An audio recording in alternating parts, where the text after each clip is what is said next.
Good evening, beauties. Hey, Annie. Thank you for joining us. Good evening, everyone. Good evening, good evening, good evening. Let's just give it a few minutes for me to see the guests pull up on the screen and I can go into the dialogue. How is everyone today? Hey. How are you, Annie? Always a pleasure seeing you. Okay. Oh, welcome to Free Flame Thoughts, everyone. Can barely get my own words out today. Tonight's guest speaker goes by the name of Elizabeth Hamilton. It's going to be a nice soul-to-soul talk tonight. And I've been looking forward to it. Yeah, so let's just wait for her to pull up on the live. If you are here, Elizabeth, if I can't see you, feel free to send me a request to enter the live or a comment in the box and I can bring you straight in. Hey everyone, feel free to share this live. Whew.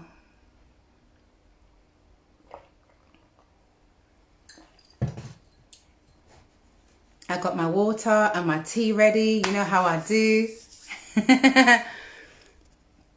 Hi, Elizabeth. Good. Annie, nice to know you're good. Okay. So my guest has pulled up on the live. Good evening, everyone. Welcome new viewers and welcome back my previous viewers to Free Flame Thoughts. If you're new to this page, my name is Silva and I am your host. Tonight we have yet another live guest speaker who goes by the name of Elizabeth Hamilton. Topic of the hour, the autobiographical life of Elizabeth Hamilton.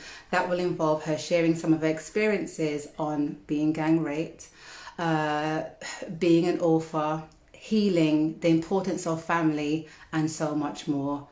So stay locked, everyone, and feel free to share this live while I bring Elizabeth in. Straight into it.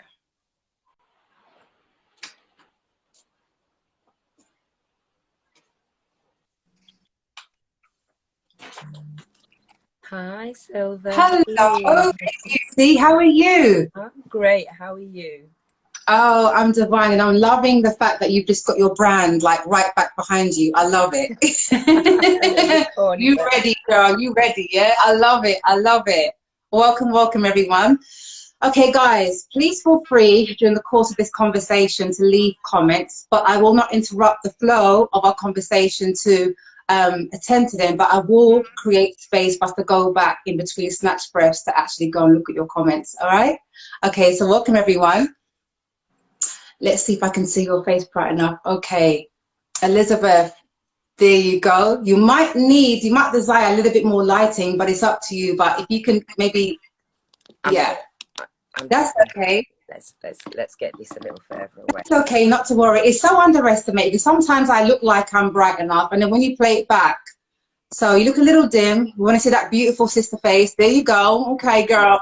I'm sat in the window at the moment trying to catch Okay, the last no, of the we've got the rains. sunlight on you now, so it's beautiful. Okay, Elizabeth, welcome to Free Flame Thoughts. Hi. Thank you, firstly, for gracing us with your presence. Thank you, Queen. Oh, you're welcome. You're welcome. Thank you for having me. Oh, anytime. So let's start this live off with, as I do, warm-up questions. Let's start with, how have you spent your day today before coming on this live? I took a lovely walk through the park with my children. We went to Oh, buy some slushies. Then we came divine. back and had a lovely Caesar salad. Oh, nice. That sounds nice. So I have one question. Where's mine? You're so You see how you go on, yeah? Where's mine? That sounds lush. All right. So let's get into some warm-up questions before we get into the layers of you. Okay. It's nice for me. I always take the time to greet my guests with finding out a little bit more about them other than the handles and the brands and, you know, getting straight into the meat of the conversation. Is that okay? Yeah, that's fine. Fabulous. So who is Elizabeth Hamilton? Let's get into it. Oh, I'm a busy bee. At the moment, I'm a busy bee. I'm all woman. That's why I am. Is that who I'm a you are mother, as I'm a a soul? Yeah. sister, I'm a daughter, I'm an auntie, I'm many things. But I'd like to think that I'm mostly honest, and I speak the truth as I see it. Okay, that I can relate to. That's so me. I like that. Okay. And what is your origin? Where's your parents from? Both my parents are from Jamaica. Nice. Yeah, Nice. Have you both. been? Have you been to I have Jamaica? been many times. Yeah. Nice, nice. Which part of Jamaica are you from? One's from St. Catherine, one's from Mm, Clarendon. So, nice. but I've Okay. been to various other places. Okay, cool. Bit of a traveler. I like that. A bit like me. Probably been to more countries than me, but yeah. So travel buddy here. I'm here if you want to go traveling. Girl, you bag yourself a travel buddy. I love traveling. Yeah, do you know that there is my ideal lifestyle, living a laptop lifestyle, being able to move anywhere I want at any time and still continue doing what it is that I'm doing. That's the plan. That's the plan. Absolutely for me too. That's the plan. So what was you like as a child? Give us a snapshot into the younger version of you. I was a little bit of a talkative child. They called me a chatterbox. I was very, very what's the word? I was extremely oh, I questioned everything. I questioned That's everything. good. That's Everything. great. Were you So in the that type might of be a did bit you have the annoying. type of family settings where you could question and you'd be answered, or was it seen and not heard, kind of typical Caribbean vibes? No, I was brought up in the scene and not heard, but I was a late 70s child, so I still got all of that seen and not heard, but it somehow just didn't sync with me. I still wanted to ask questions. I think this question's for me, guys. You know that you see me doing this. That's why we're so talkative now as adults, because we're seen and not heard, and now it's like, listen, get out my way. I say what I want now. Well, this is it. I mean, even then, I think I was quite dominant in speaking things that other people didn't speak. Yeah, You know, saying good, things and questioning certain teachings that just did not make wonderful. any sense. So You you know, was quite a conscious young lady from very young. yeah, yeah. I'd Fun. say so. I'd say so. Yeah. Nice, I like that. You was an individualist from birth, it seems like. Okay, so how would your family and friends describe you now as the adult version of you?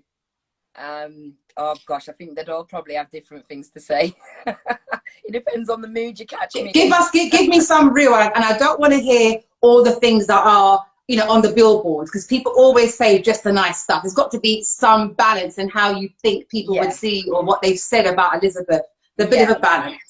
I've been told that my tongue can be very sharp and brutal. Okay. I do speak in parables, and a lot of it is just what I've been taught. You know what I mean? And I'm the same way that people use sort of Bible verses and stuff. Mm-hmm. I'm not one for collecting the names of all of these books that have been written by all these different people and which verses go where, but I will use the demographics of that same story metaphorically to tell you the same thing that you will have read.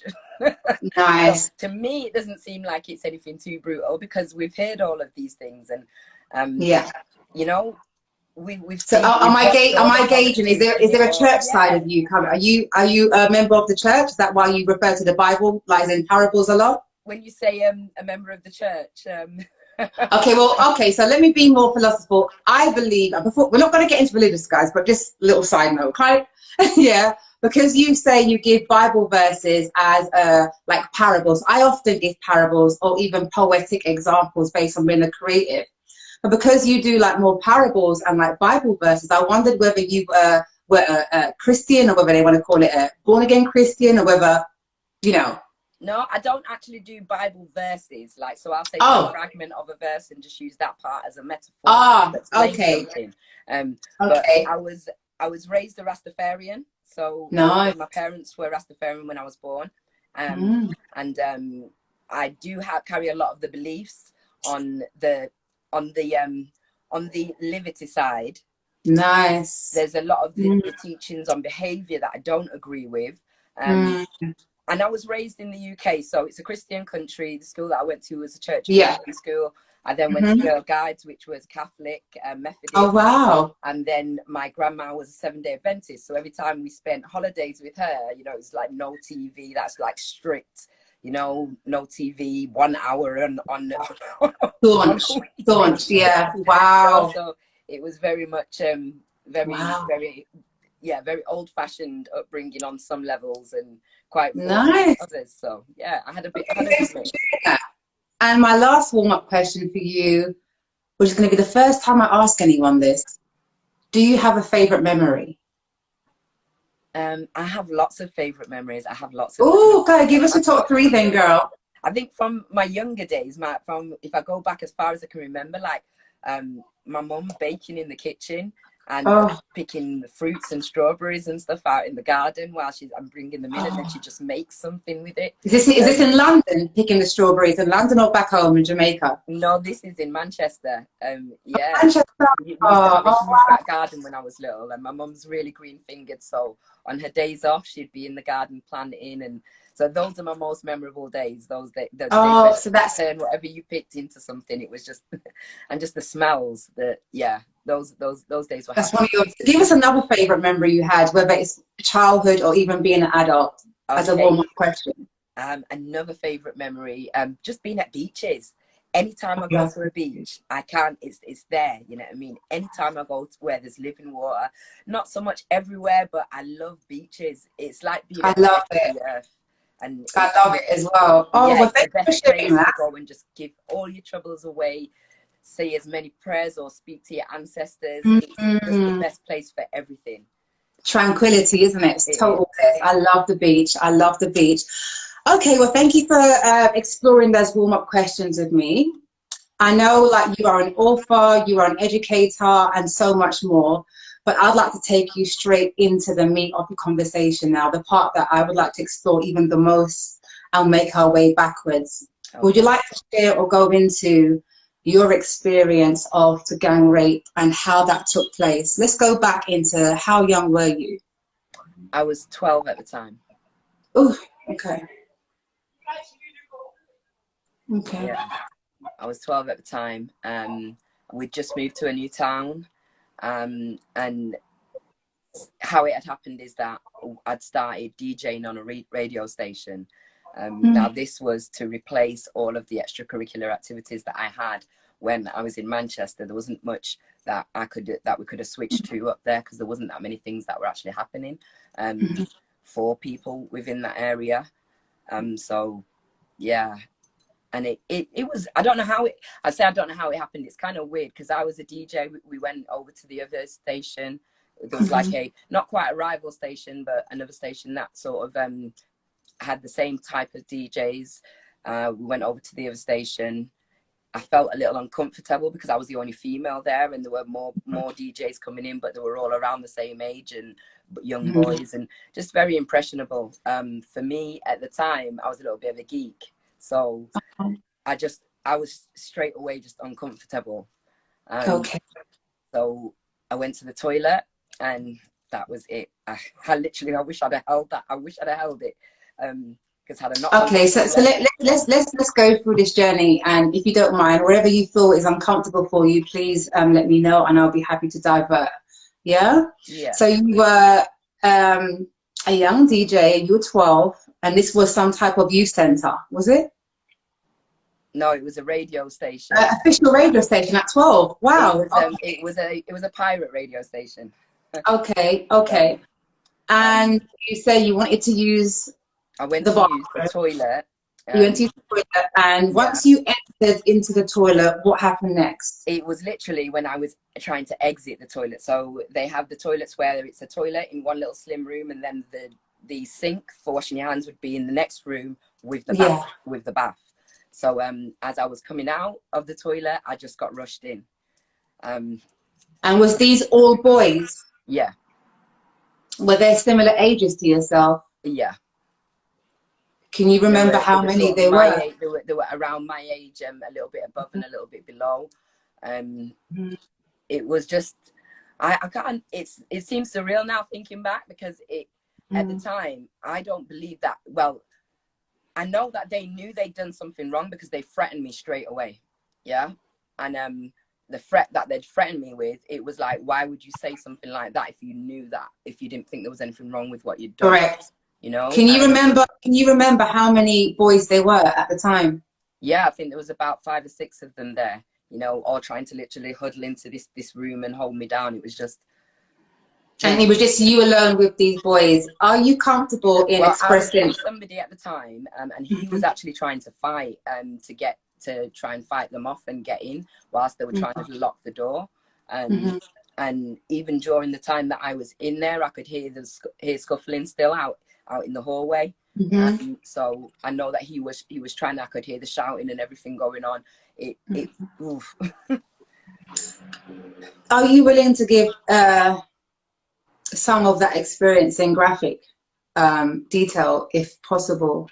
As in, what? I go into it quite graphically in my book. So there's not really much more graphics that I could go into, other than the smell that I could smell afterwards. The smell. So did they? What I'm asking is, because obviously a lot of us hasn't read your book. You're probably been seeing. It's all right, my love. I'm going to intend to read it.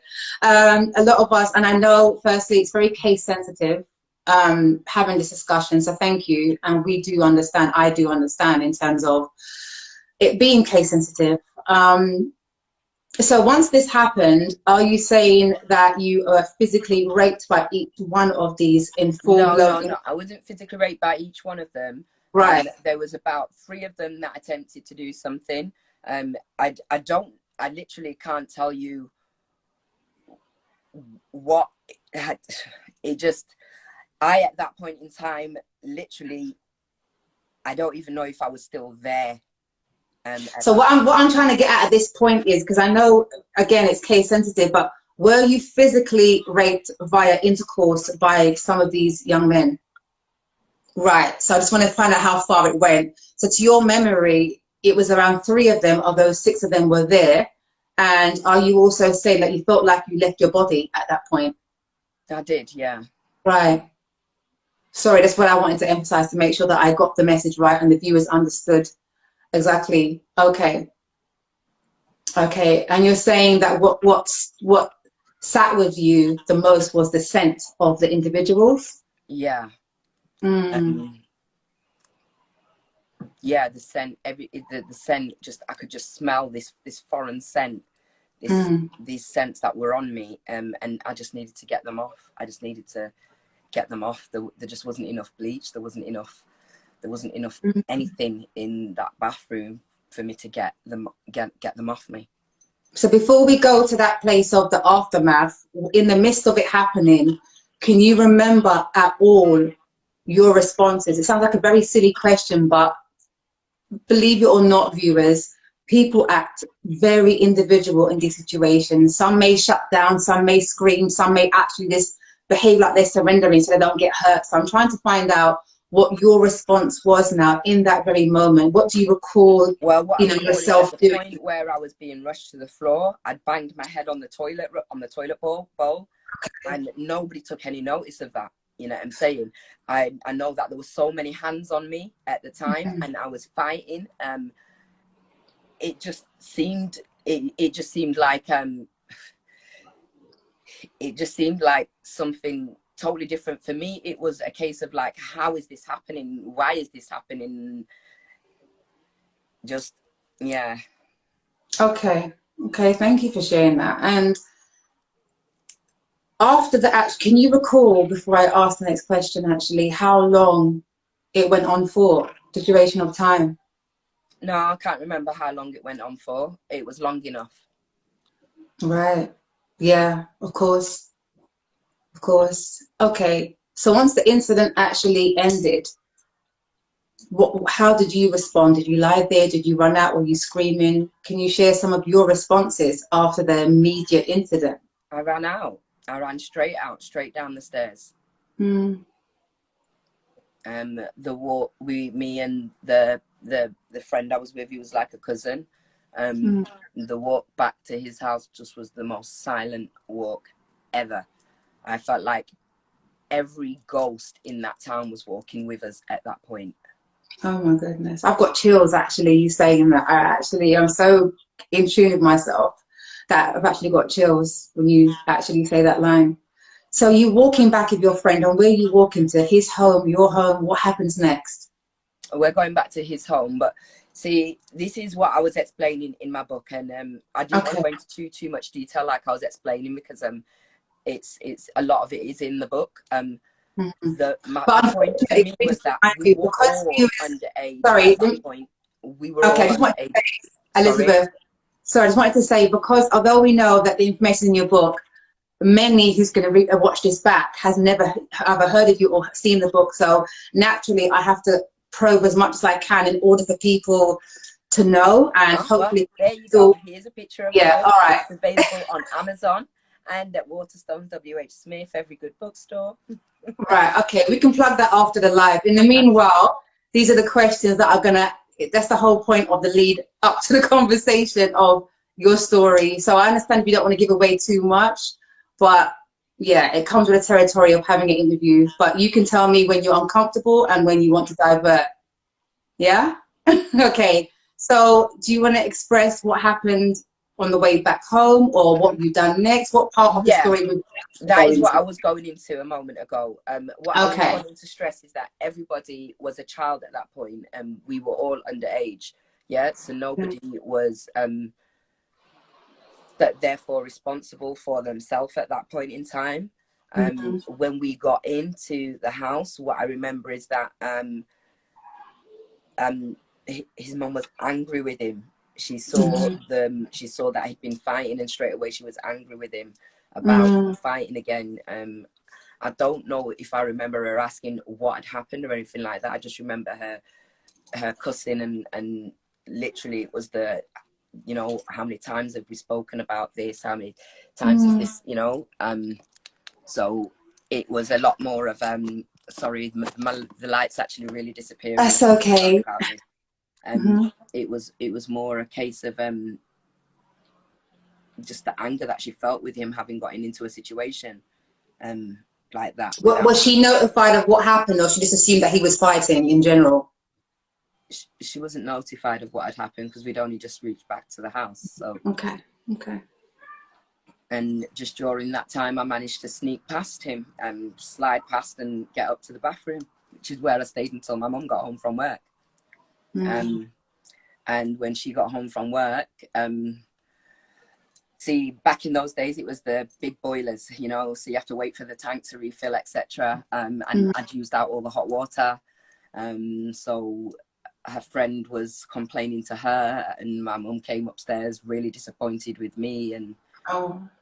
so days and days and days went past, and by this point now, I told my friend, the threat that I'd been given is if I told anybody, they were going to go and tell people that I'd let them run battery on me. Mm. Now, I told a friend from school, Mm. I told two friends from school, and one of them went back and spoke to one of the guys about it, and within Mm. minutes he'd started spreading this rumor, literally. Oh, mate. So within days now, I'm starting to get harsh words being said to me about this thing that nobody knew about, and nobody had Mm. asked me about, but this was just these assumptions, and it just got harder and harder and harder to talk about it or Mm. disclose it to anybody. At this point, did you notify your family, your parents, or your guardians, anybody other than the No, two friends that you mentioned? no, like I'm saying to you, we were in a new town, and within a few days of me telling, within like a couple of days of me telling the friends at school, this whole thing was being spun in a different way. Um, Mm-hmm. it was, it was easier to not say anything rather than challenging a whole town on beliefs that they knew nothing about. Mm. Wow. So I could imagine going to school also. Did your peers at school, everyone knew at this point what they thought they knew the story was, which was incorrect. Yeah. Mm. Very few people asked me what had happened and if what Mm. they'd heard was true. Very few people. but those people that did ask me are still in my life today. Oh, that's wonderful. I'm so glad. I'm Yeah. so pleased. Okay, so at this point now, when the town, is having their so-called say on a story that they don't even know the full version or the correct version, let me get it right. What happened next? At any point, did you report it to the police, a teacher? What happened next? How did it all come out in the end? Well, no, see, what good would it have been reporting it to the police? That would have just been me handing over more black boys to the system. You know what I mean? Which is, at the end of the day, if they were going to end up in prison, they're going to end up in prison anyway. You know what I mean? They're doing things like this at this age. So if they believe that doing something like this is okay, they're bound to be doing a whole lot more in the future that's going to land them in that place. I don't need to be handing them over to the system. For me, what I was thinking at that time was just, how could they have done this? Because I would have never dreamt of impeding on anybody's life in that kind of way. And what it was to me is, what have these children been taught? What goes on in their home? Why they feel that they have to do this to somebody else? Do you feel that when people make decisions that way as adolescent, young people, that it has to have been stemmed from the home, this level of demonized behavior? Do you feel like everything is based on home and how we reflect that on the outside? Do you feel that way? I know that I would never have dreamt of doing something like that to anybody. So I can only speak from my own terms, and I know my upbringing, you know what I'm saying? And from my upbringing, that it was clear that I'm not going to do that from my upbringing. So I don't know the upbringing that you've got. Simple. My upbringing wasn't perfect. Like I say, I'm not, nobody's perfect, but to go to a detriment of affecting somebody's life like that, that's just a step beyond what I would see as being a reasonable behavior at that age. Absolutely. Possessed by a different spirit, isn't it? Totally. Yeah, well, it shows you the morals that have been taught and the morals that have not been taught.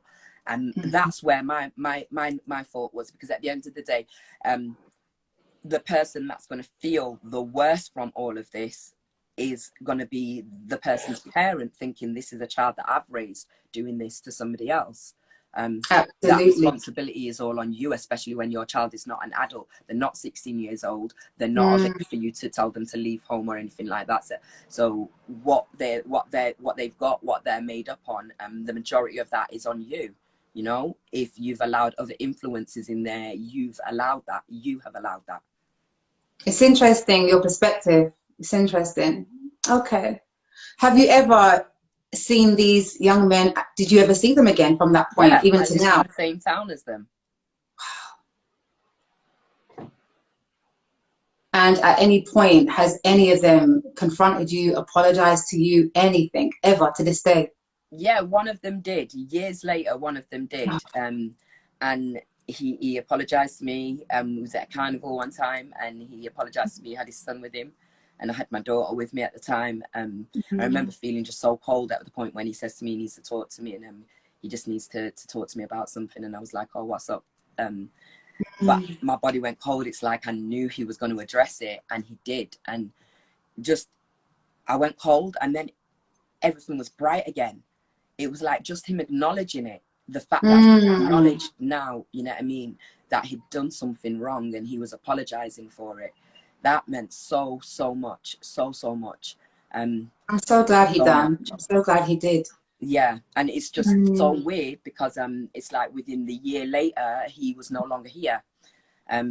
So it's really, really weird, because at the time, I'd literally I was so angry. I was so angry with God. I was so angry with, every God from every religion, because none of you were watching out for me. You know what I'm saying? So all of you, I only believe in one God, but I searched through various different other beliefs to try and comprehend how this could have happened. If I believed something different, would it have been different? Would it have changed things? So in some sense, were you self-blaming at the time, because you were so young as well and so innocent when that happened? Were you self-blaming at that point? I blamed myself for going across the road to that studio and not going straight home.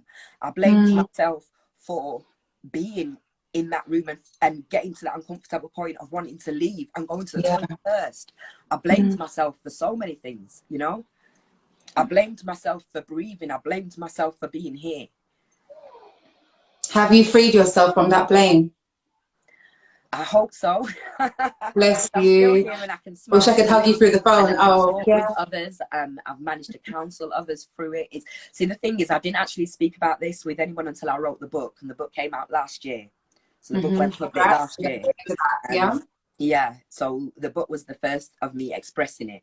Now, I'm a qualified person-centered counsellor. So, you know, that I have to do counselling, and I've had to have a supervisor also. Within that time, I've managed to avoid speaking about it. I spoke about it once on the diploma course, and then realised that people that were acting different to me the next day were still going to pass this course. You know, they didn't even know what unconditional positive regard was, yet still these people are being passed through this course to play with people's minds and get into their psyche, and it's a dangerous place in there. So I didn't stay practicing as a counsellor for long. I think I had challenges with the ethics of the BACP and the way that it could help or hinder progress within somebody that actually needs that help or needs that assistance.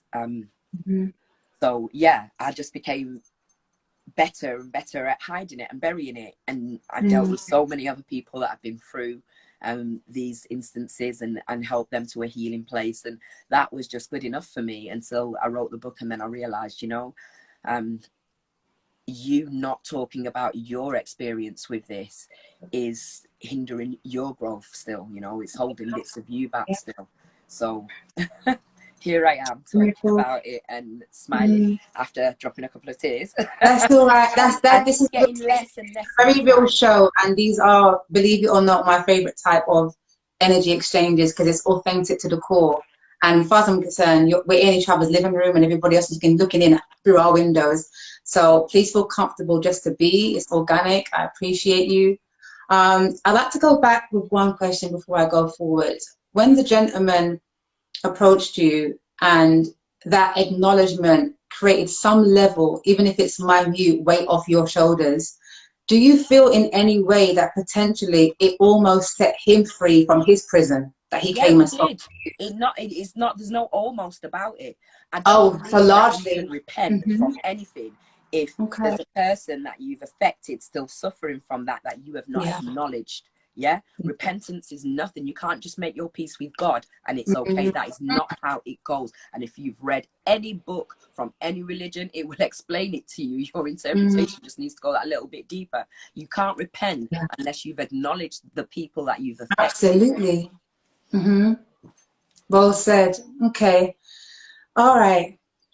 So you can take a moment if you like, have a sip of water. Thank have you. it inhaled. I feel like getting another light Yeah, in here. you can just have a moment to grab a breath, you know, whilst we, hi guys, whilst we take a moment just to address our viewers and allow Elizabeth just to have a moment. Yeah. Hi guys, welcome. Thank you for joining us. Please feel free to share this live. For those who's just hopped on, I'm speaking with Miss Elizabeth Hamilton, and we're discussing her autobiographical life journey in many different elements.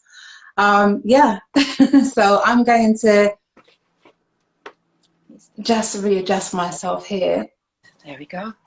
And okay. That's giving us any more light at all. That's all right. It's lovely. You okay? I'm good, yeah. I'm good. Would you like to talk about the healing side of your transitions? Yeah. Yeah? All right, let's get into it. So you done the counseling. You say you're no longer practicing at this moment due to how you felt about the ethics, etc. I'm such an advocate of counseling. It's something that I'm going to continue myself. We can talk about that another time.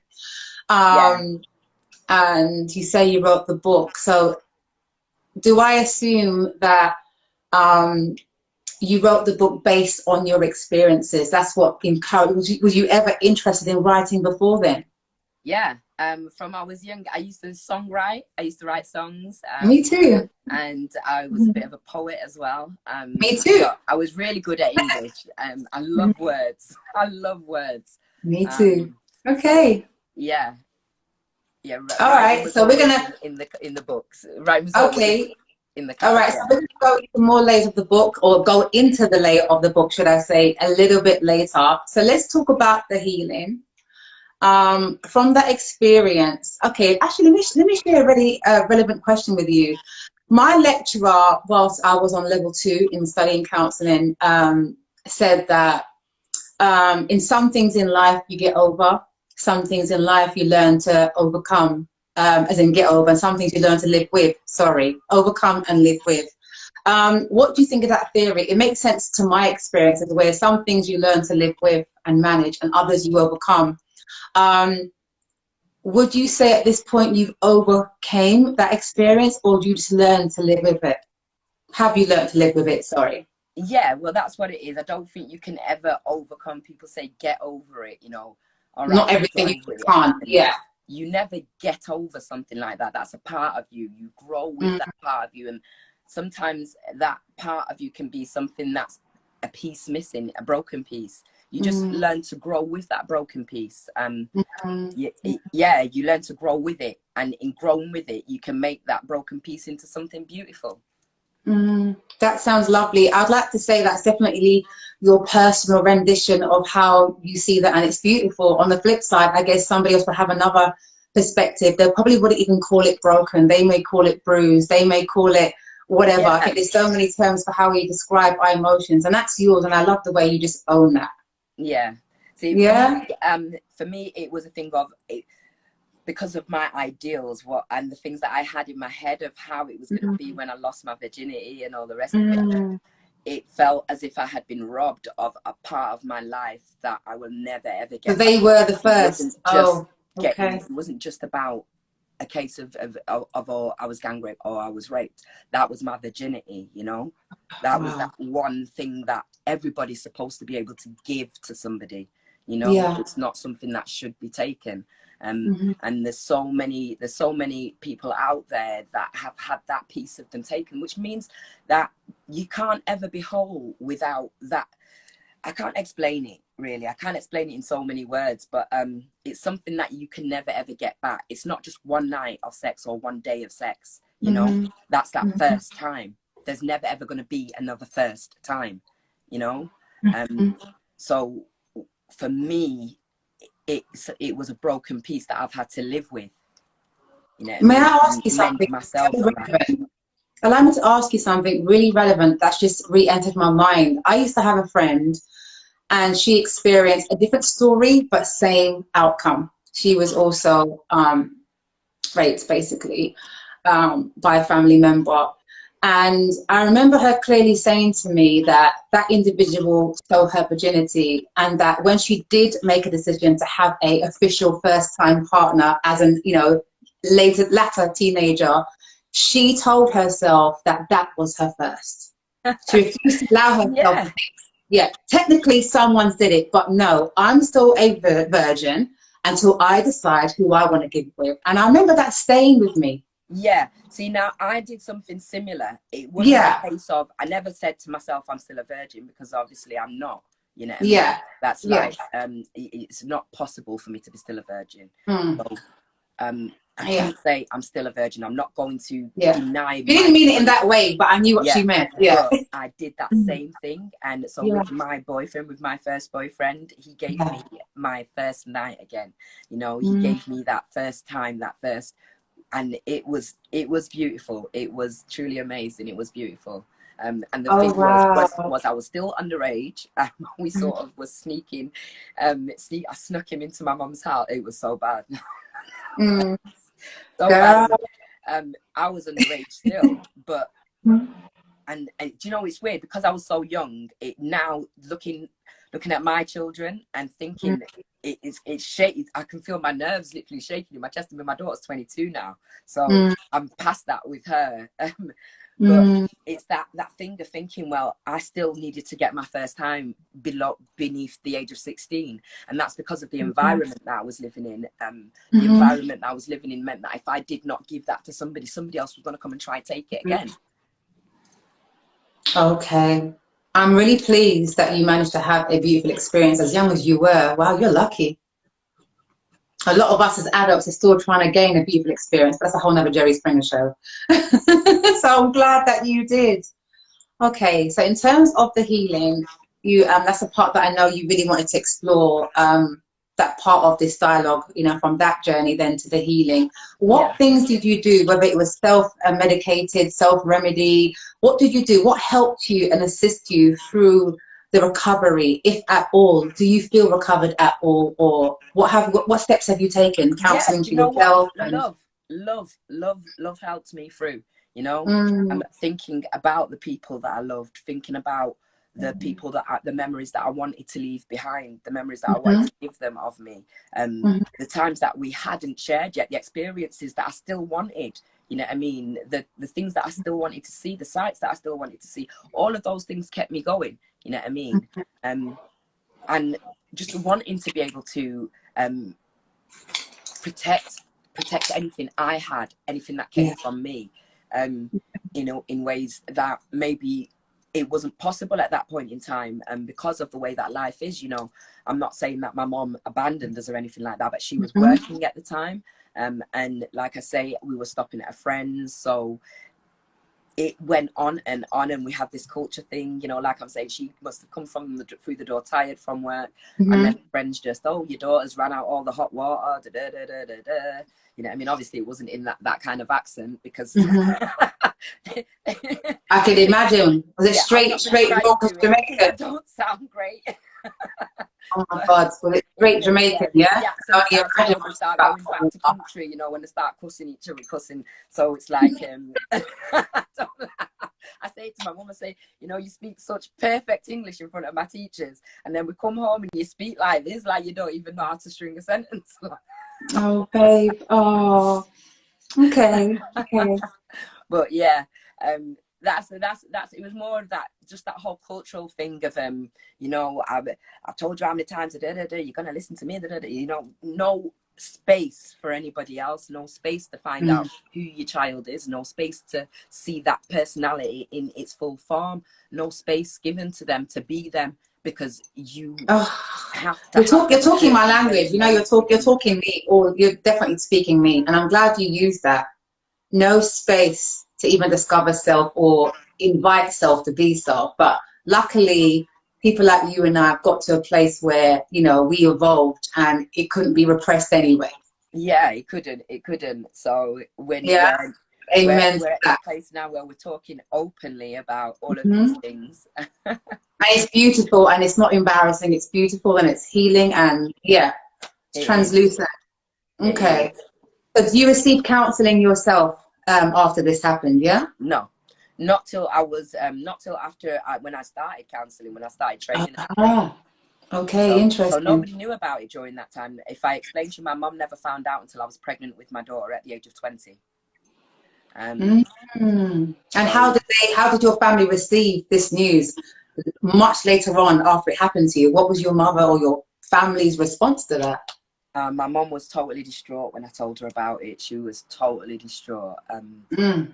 She was totally distraught, and she blamed herself. She blamed herself a bit, and I had to, you know, explain to her, you know, look where I am. You know, I'm going to be a mum myself too. It's not. Yeah. It's nothing for you to worry about. I'm fine. You know what I'm saying? Mm-hmm. I'm here. We've gotten past that. I just wish that I could have spoken to you then. You know, Mm. because it was just so weird. Everything had happened so weirdly. We'd literally moved within 2 weeks.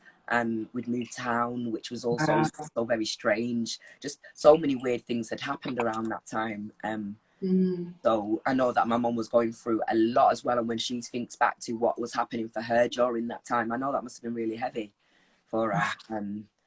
Yeah, I know it must have been really, really heavy for her. My sisters, they found out later on in life. Uh, one of them, she took it really, really. She took it took it to heart. But then when she read the book now, and I'm sorry I keep referring to the book, but when No, don't apologize. I'm just trying to delay it for the. yeah, But don't worry. Refer. Please feel when free she to read the refer. book, I felt like she possibly connected with me that little bit more in understanding what was Mm. going on for me, rather than hearing what my mum was saying I was doing, you know, because they start saying, oh, she's rebelling, she's doing this, she's doing that, you know, and none of what I was actually doing was of any harm to anybody, you know. I was smoking a lot more ganja. I was, you know, stopping out the extra I hour. think the original Ganja Baby back in the day. So. You know, that was how I was dealing with Original.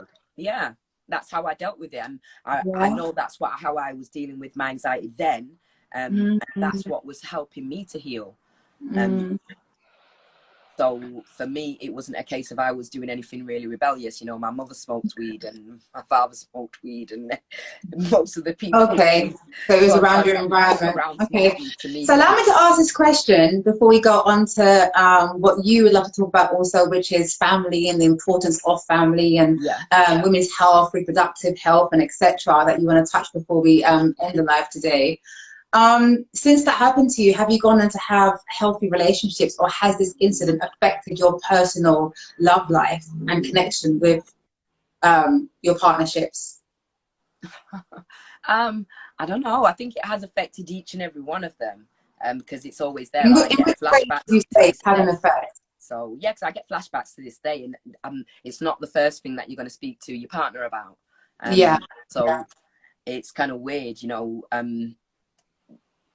The partner that I'm with at the moment, he was the first person to sort of challenge me on it, you know, and ask me who I spoke to and what did I say to them, and what did I say, you know, is like, oh, you know, sometimes you think you're open, but you're a little bit vague. So what exactly did you say? And that made me start thinking, you know, he's right. I didn't share it with as many people as I should have done, because I started feeling inhibited. I started feeling like it was a challenge now to share this information, because I was challenging this false information that was already out there. And it's easy for people to believe the worst of you, than to believe the worst of someone they know and have been around for the majority of their life. The reason why I asked that question, because it's a bit of the obvious, I guess. Well, for me, in my relationships, I've learned that no matter what other ties and bows you want to be attracted to, I literally go straight into saying to the person, I'd like to meet the boy in you. And they're like, what? And I'm like, yeah, because that's going to teach me how to accept, like, and love you. You know, so the girl in you, you're the woman now, but it's the girl in you that the man has to understand, even though you're the woman. I always find that that's the best holistic way that I approach even myself, the relationship I have with myself, and how I address relationships, or how I get to know a person. So now you're in a new relationship. Are you finding that you're having a healthy, fruitful relationship? It hasn't affected you where it's, you know, some people can't love anymore, or they find it difficult to be intimate because of what they've been through, or have so many barriers because of their previous experiences. Is really what I'm getting at when I ask you that question. Yeah, and I think I'm probably one of these people that just really love a challenge. So oh, you like me? Myself every day. I'm just trying to be all right. Each day, you know. Like I say, this thing, it's not something that goes away. It happened, you know. I can't click my fingers and stop the flashbacks, but I can deal with them in a way that's not going to be inflicting more harm on myself or anyone that I'm getting involved with. So do you mind if I just ask my daughter for a charger? Oh, please do.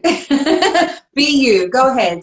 Okay, so I'll let you get interactive with it. Yeah, hi guys, thank you for joining the live today. Once again, we are with Elizabeth Hamilton. We are discussing her autobiographical life journey, and there's many elements to the journey. We've already covered her experience from childhood when she had an incident with a group of young men. We spoke about the healing side and the self-remedying side, and I'm hoping now to transition into the importance of family that Elizabeth would like to speak about, and women's health and being a tutor and so much more. I will just wait for her to come back on the live. Are you guys engaged? Let me know you are. Send me up some hearts, some flames, some thumbs up, or maybe that's to ask her a question. Shall I go and see if there's any comments in the inbox? Let's have a look. Let me put these on. Thank you for the hearts. I know that you're still here. You're engaged. Tola, a blessed evening to you too also. Am I saying it right, Tola? Yeah, I think so. Thank you for Amarie for joining us tonight once again, and everyone else that is still on the live. Thank you for being here.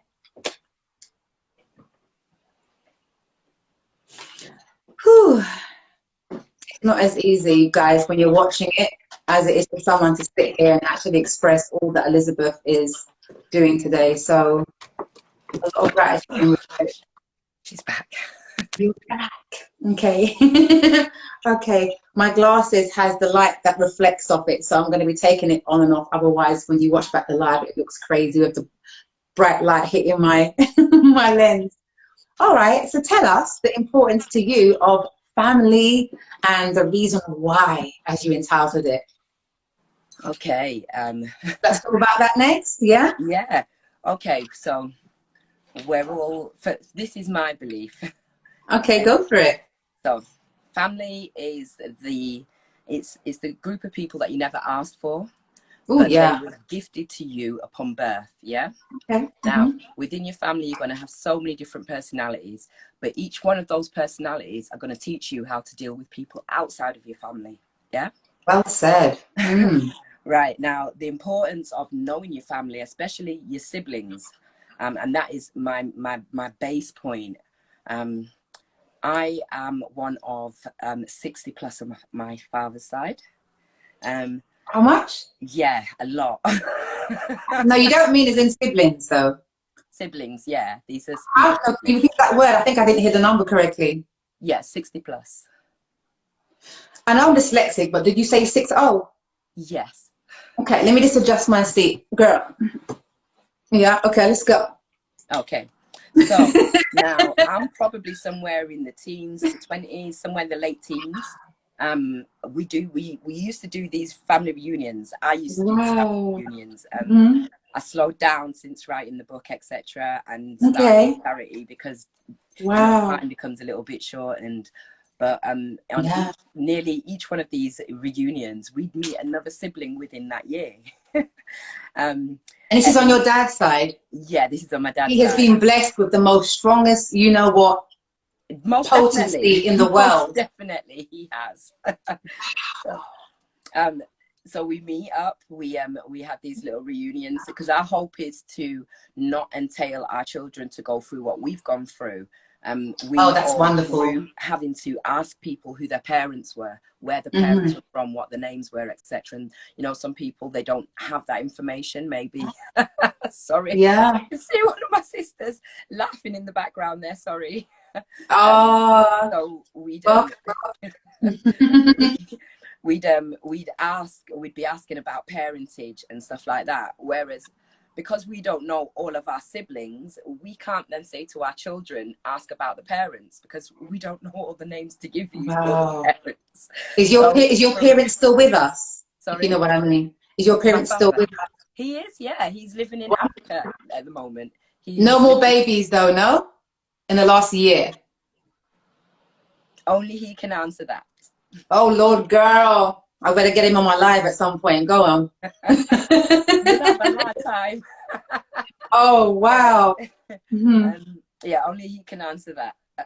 Wow. Okay. So you have a massive, massive, massive family in the greatest sense. How wonderful, though. I know, although I know sometimes you can be in a big family and still feel alone sometimes, but how do you feel being in such a extended, huge, humongous soul food family? I feel totally blessed. I feel totally blessed. There's so many different characters, so many different auras, just so many different. Does a lot of you resemble each other in features or in characteristics? Yeah, we have there's a lot. yeah, you'll see little resemblances between loads of different ones. Yeah. So we that's a beautiful thing. That's a beautiful thing. Like that one or etc. And yeah. So let me ask you, perhaps I tend to have a pre-call everyone before I speak to anyone, purely just to get bullet points and have a bit of a soul connect. And I remember you saying, Elizabeth, on the phone that, you know, all this half, half, half, there's no half, it's a whole. Like, what's your perspective on that? Because growing up, I never really said half. I would say on my father's side to friends that knew, like, you know, this sibling, where do they come from or whatever. But yeah, what's your Yeah, thought? see, You never use half. You don't use the word no, half. I Okay. hate that. I hate it Mm. when people say that. Which half are you choosing to be my relation? You know, Mm. is it the legs? Do I I never get used to one say half, that, and I two half? guess lately I've been saying, "Oh, my half sister, make her go on." Yeah, Because this is it. You but know, there's hopefully I no don't half. say that. Yeah, There's no half. It's my sister or it's my brother. That's the end of it. You absolutely. know what I mean? That's that when people say that half thing, it always reminds me of that story where the woman said to chop the baby in half. Oh my goodness. Was it with King Solomon or something like that? So they taken the baby to him, and there was the two mothers. One was saying it's her child, the other one said it's hers, and he said he'll chop the baby in half and give half to each one. One of the mothers said okay, and the other one said no, give her the baby. Wow, When madness. they say half, it always makes me think, why use lot so?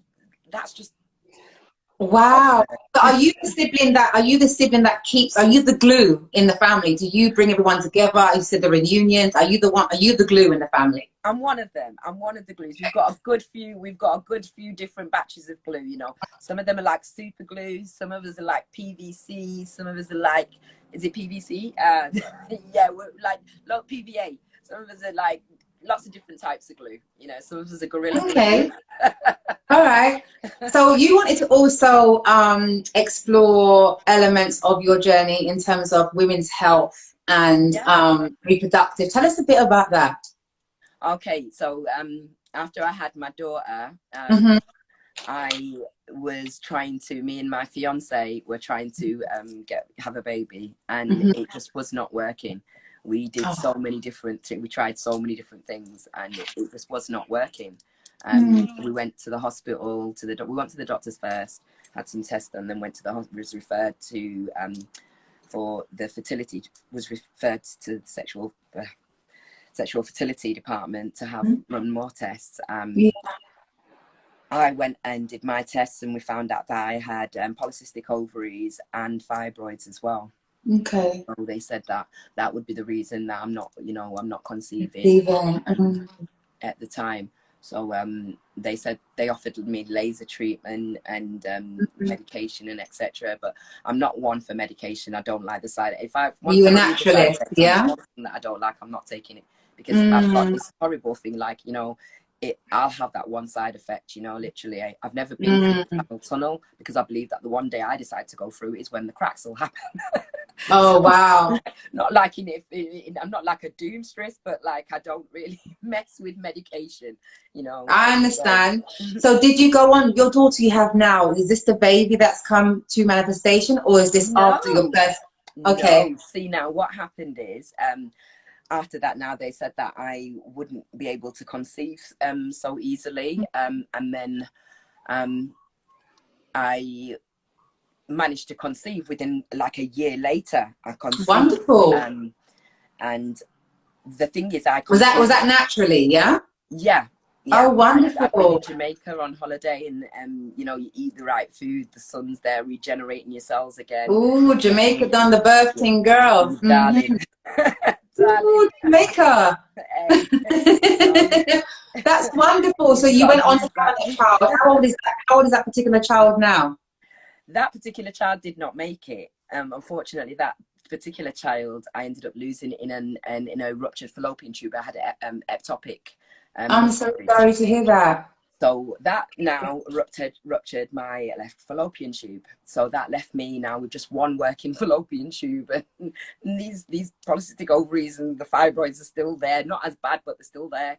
So it's like Mm. I remember being in hospital. I ended up having to go into hospital because they had to get rid of some things, and then I remember crying and just feeling so forlorn, and like, 'cause I had a child, but I felt so bad because I wanted another child, and I was feeling so bad. I couldn't even be around my friends who were having babies because I was really jealous of them, and it was the worst feeling ever. I didn't want to feel jealous of them for such a kid. Yeah. Bless Yeah. it, you know. And I'm feeling bad about it because I'm jealous that I can't have a baby. It was horrible. Yeah. And I was crying and I was praying, you know, to stop me feeling this way, stop me being so It wasn't your selfish about fault. this, It was you probably know. the trauma element. It wasn't your fault. Clearly Well, not. let me finish. Let me finish this story now. So Okay. there was a lady in the bed across from mine.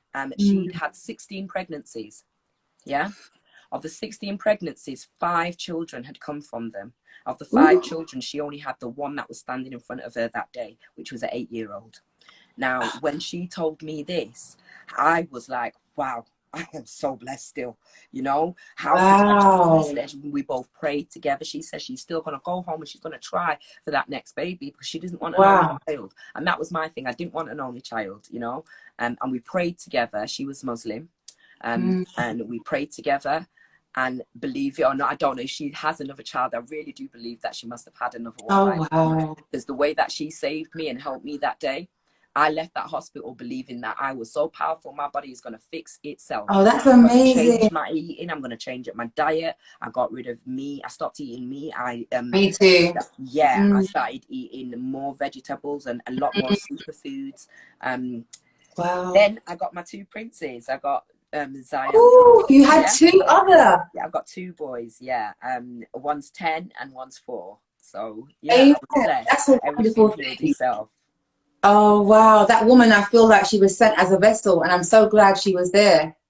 So am I, because I can't believe I felt so doubtful in everything that I'd come through up until that point, and I still felt so doubtful about myself. I think I was grieving because I felt guilty about miscarrying this child, because I could have delayed my flight from Jamaica for 2 weeks, and I didn't because I wanted to get back to get my assignments finished. And you know, I was placing career before my health and, you know, liberty, and that. So you that was blaming a little bit again. Yeah.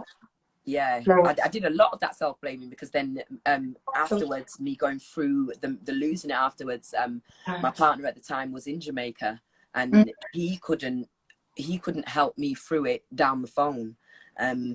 So I was still, you know, self-bashing, like I've just lost his baby as well. It wasn't just my baby, and he begged me to postpone the flights, you know. So I did a lot of you know what I mean, a lot of grieving over that myself, because of the actions that I had taken.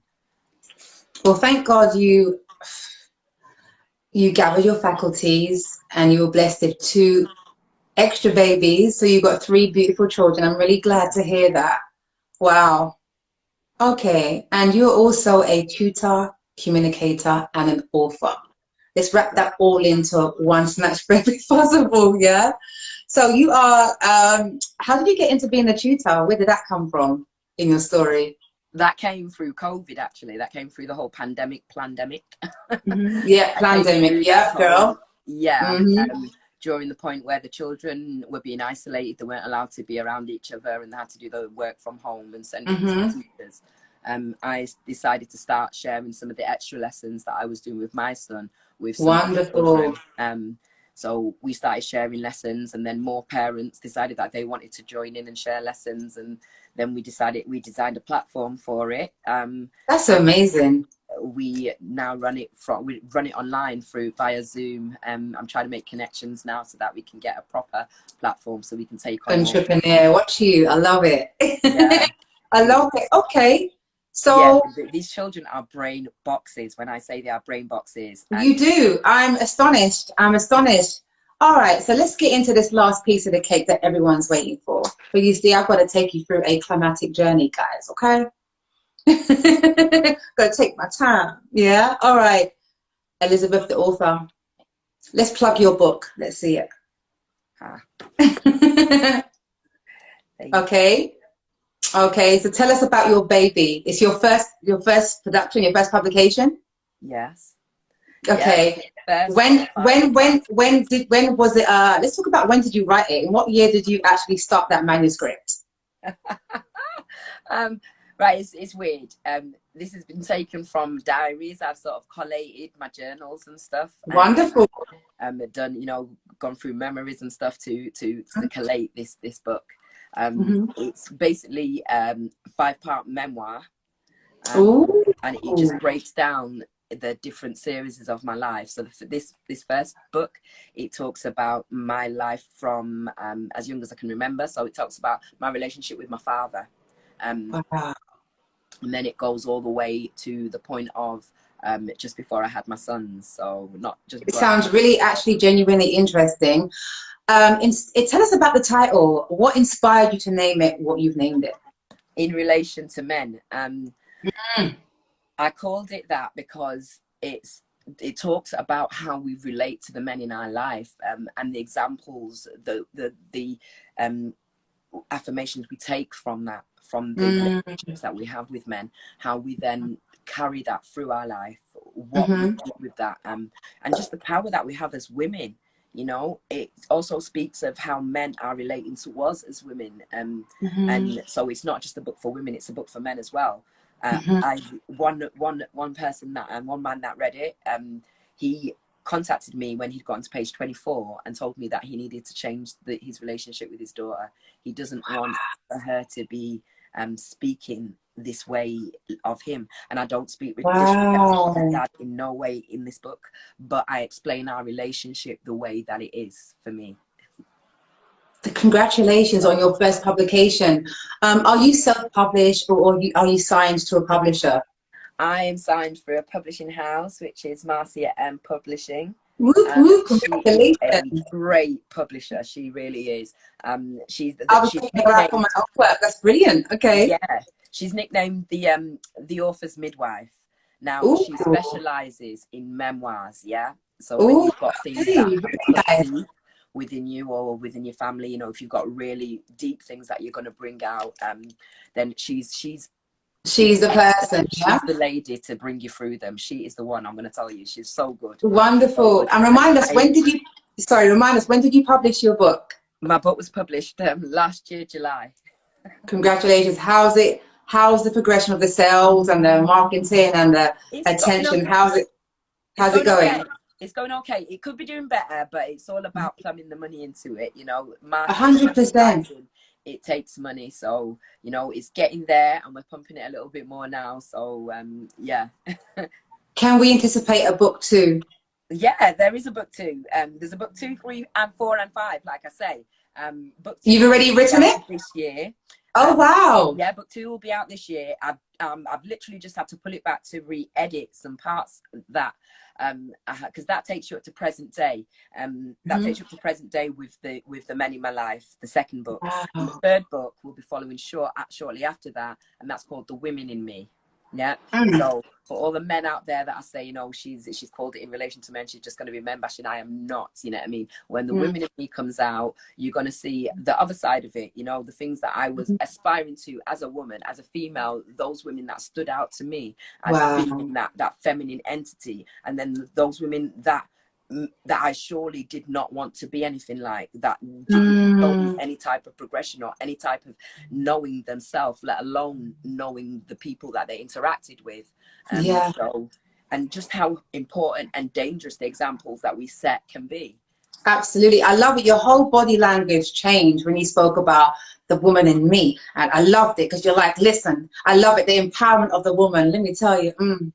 I love it. I love it. Wow. All right. So as we draw this wonderful live to a slow close, is there anything that you would like to add or even ask me before I go into what I call the afterthoughts before we close the live tonight? No, I don't think so. I'm good. When people are firing questions, there may be something sometimes that people want to say or that I haven't asked that's important to them. So I like to give that space when I can remember to. But I'm glad you are okay then. All right. So let's go on. You've done well. Thank you, Silver. Huh? Sorry? You've done well. Thank you. Okay, good. All right. Well, I was going to ask you, thank you. Something that I do call the afterthoughts. And before people leave, I like to ask them what are their afterthoughts and how they know, how do you feel about the time that you spent tonight on this platform with me? Do you have any afterthoughts that you'd like to share? I do, yeah. I feel like I think there was a point in the beginning of the talk when we were going into what happened, and I noticed how uncomfortable I was feeling, and then I just had a point where I'm like, this is where you needed to be. This is where you need to be in this Mm. uncomfortable spot. I knew that I was So taking you there, but I had to be case sensitive. I knew I had to. yeah, it's that being comfortable, being uncomfortable. The soul Yeah, pro, the soul when pro. we Yeah, I had stay in to. those safe places, in those safe zones, we don't grow. We can't Mm. grow. We can't explore who we are on the other side if Mm. we don't ever cross that Do you want line. to pinch me for that, or are you happy that I took you there? Come on, tell me, girl. No, I'm glad. Each interview that I do, I'm really glad on. Like I say, I had so much fewer tears on this one. I was able to get through it without as many tears as Bless normal. you, So baby. I'm Bless you. growing. I love it. I love it. I love it. I think that the element of someone that can be on any kind of live or anywhere and express that and not like fight it, I will likely be like, I commend you. I encourage it. It's what I'm about in terms of organic, like I said, authenticity. I appreciate you. And it takes immense courage. And not everyone's built like you, baby. Oh, I know. Yeah. The world would be boring if we were. The world would be Yeah, you're boring if we weren't. beautiful, you're bold, you're talented and clearly creative and super resilient. And allow me to take this moment to thank you so much for coming on here tonight, gracing us with your narrative and your presence. I know I'm sure we could go on for another hour, which usually is, as long as people feel comfortable to, but thank you for Thank being you. you. Thank you, Silver. Thank you. You're welcome, guys. Tonight we have Elizabeth Hamilton. Send her some love hearts, some praises, some flowers, some something. Does your audience have any questions? Did they have anything Yeah, that I they asked them earlier and they were very still. But yes, please feel free to ask any questions. Absolutely, Elizabeth, before we close the live. Thank you for the love hearts to Elizabeth. Wonderful, wonderful. If you have any last minute questions, please feel free. If not, I'm going to actually download this video to my page and hope that Facebook don't decide to steal it, because every now and again they steal videos for no apparent reason. So I'm going to download it to my page. Your comments can be added on the page. Actually, please do leave comments on the page once I download it, because the comments that's left on here disappears once I download it to the page. And then I'm going to transfer this straight to my YouTube. And guys, I'm also, let me just plug this, going to be having another platform in development. Stay locked for that. For you authors, I have a second platform where you can have multiple interviews in a very nice setting. So I'm probably going to go to your inbox, or if there's any authors on my page right now watching, send me a message and I'm going to send you the links to a live kind of a TV set place where you can also plug your books, your work, and so on. Yeah? Okay. Elizabeth, thank you so much. Feel free to disconnect yourself and I'll speak to you Okay, shortly. thank you. Good Bye, night. everybody. Namaste. Thank you so much.